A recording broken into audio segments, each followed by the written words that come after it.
Guys শুধু দেখো, ভাবতে পারছো কি দেখাচ্ছি আজকের ভিডিওতে তোমাদের? হ্যাঁ বন্ধুরা, যা দেখছো সত্যি দেখছো। আঙুলটার অবস্থা দেখো, পুরো ছেঁচে চিপকে মাংস বেরিয়ে, ব্লাড বেরিয়ে পুরো কালো হয়ে গেছে নখ।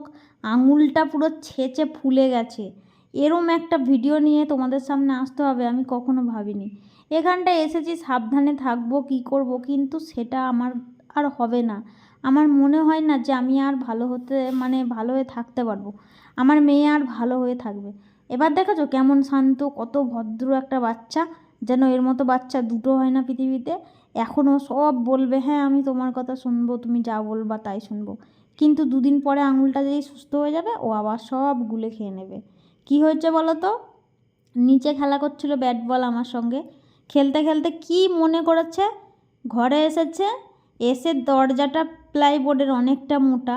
আর এই মগের কালার দেখছো, এর ভিতরে একটা বরফ রেখেছি, বরফটাও পুরো লালচে হয়ে গেছে। একজনের ভাবির কাছ থেকে আমি একটা বরফ নিয়ে এলাম, বরফটাকে লাগিয়েছি ওর আঙুলে। আর তারপরে এখানে একটুখানি মলম লাগিয়েছি। আর আমি ওর বাবাকে ফোন করেছি, ওর বাবা কিছু মেডিসিন নিয়ে আসছে, ব্যান্ডেজ এইগুলো। আর নখটা দেখো কালো হয়ে গেছে, নখের ডগাটা পুরো ফুলে গেছে এখানটা। তোমাদের আমি দেখাতে পারছি না, আমার হাত কাঁপছে, কেমন মাংসটা উঠে গেছে, দেখ কালচে হয়ে গেছে। আর বাচ্চা দেখেছো এবার শান্ত হয়ে গেছে। তো হঠাৎ করে এলো ঘরে, আর ঘরের প্লাইবোর্ডের দরজা প্রচুর মোটা, আর আজকে খুব হাওয়াও দিচ্ছিল। তারপরে দাঁড়াও তোমাদের এটা দেখায় যে কেমন ব্লাড ছড়াতে ছড়াতে গেছে দেখো ঘরে। আমি কিন্তু নিচে দাঁড়িয়ে আছি, ও হঠাৎ করে এলো ঘরে, একটা দুম করে আওয়াজ হলো, আমি ভাবলাম হাওয়ায় দরজা বন্ধ হয়ে গেল।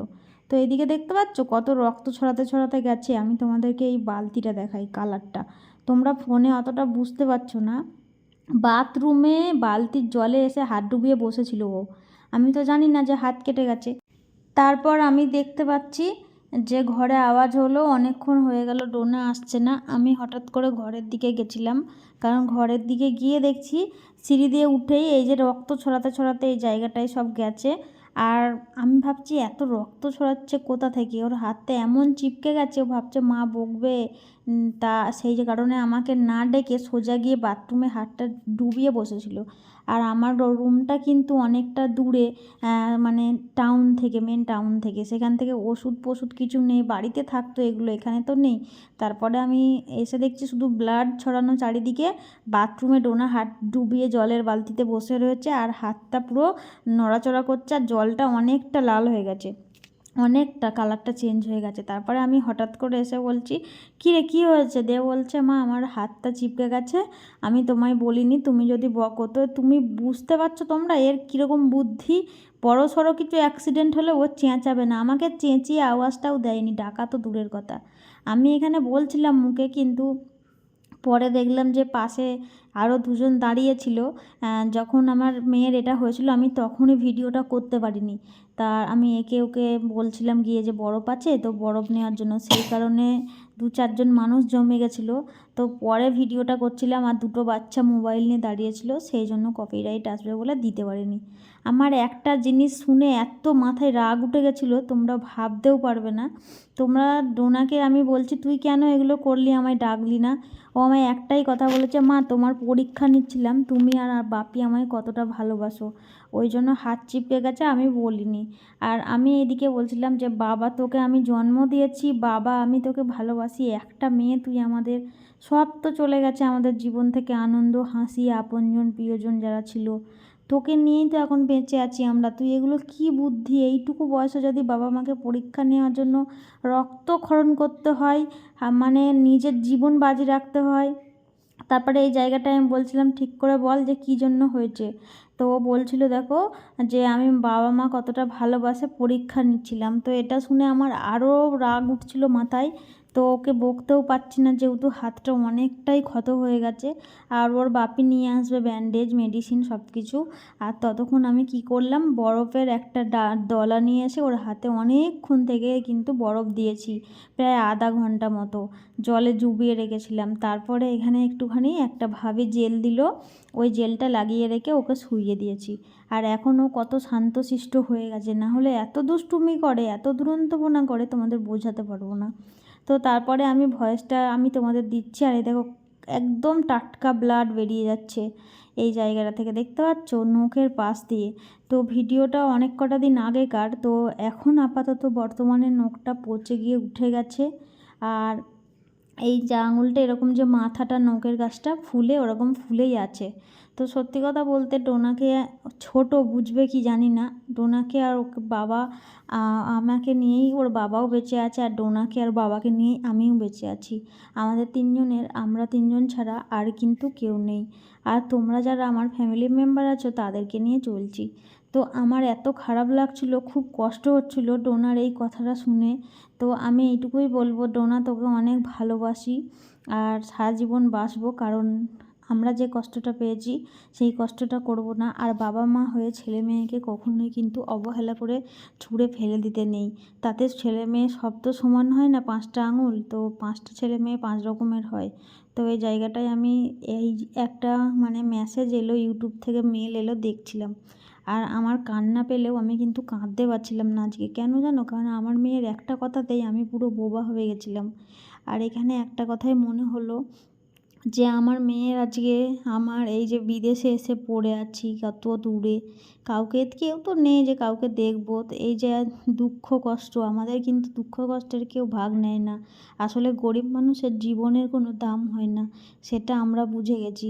আর এইখানে আমার মেয়েকে আমি বলেছি চুপ করে শুয়ে থাকবি, তুই নড়াচড়া করবি না, তারপরে তোকে নিয়ে আমি ভালো ডাক্তার দেখাতে যাব। আর ওকে নিয়ে এখন আর ভিডিও বেশি করব না, চলো ওকে শুইয়ে দেবো আর আমি সন্ধ্যে দিয়ে তারপরে আসবো। তারপরে দেখো আমার মেয়েকে এখানে শুইয়ে দিয়েছি, ও ঘুমিয়ে গেছে। আর দেখো যেই হাত দিয়েছি বালিশটায় রক্ত পড়েছে, বিছানায় দেখো কতটা ব্লাড পড়েছে, ভালো করে লক্ষ্য করো। আর আঙুলটা পুরো রক্তই ভরে গেছে। আর এখানটা আমি এখন গরম জল নিম পাতা ডেটল দিয়ে করে ভালো করে ধুয়ে দেব, দিয়ে কিন্তু ওর বাপি ব্যান্ডেজ নিয়ে এসেছে, ওটা লাগিয়ে দেব। আর আমার বর কিন্তু এইমাত্র এলো কাজের জায়গা থেকে। তো ও এসে স্নান টান করে নিয়েছে, তারপরে আমাকে বলল তুমি চা বসাও আর আমি কিন্তু পুজো দিয়ে দিচ্ছি। যেহেতু আমার মনটা খারাপ ছিল, তো তারও মনটা খারাপ, কারণ ডোনার কিছু হলে ওরও খারাপ লাগে। আর এদিকে দেখো পুজো দেওয়ার কাজ কমপ্লিট হয়ে গেছে, আর আমি এখন চা বসিয়ে দিয়েছি। আর চা খাওয়ার পরে আমি কিন্তু ডোনাকে ড্রেসিং করিয়ে দেব আর ড্রেসিং করিয়ে খাইয়ে দেব। তো ওর বাপি ওর জন্য একটা খাওয়ার জিনিস নিয়ে এসেছে, নতুন আইটেম, ওটা ওকে দেব। এখন ও একটু ঘুমাচ্ছে, ঘুমাক। আর এদিকে দেখতে পাচ্ছ সব কিছু কিন্তু গুছিয়ে নিয়েছি, এই পাশটা গুছিয়েছি। আর এই যে দেখো একটা মাজুর আছে, ঝাঁটা একটা ব্যাগ, আর এই পাশে সবজিগুলো রেখেছি, আদা রসুন আলু টমেটো এইসব।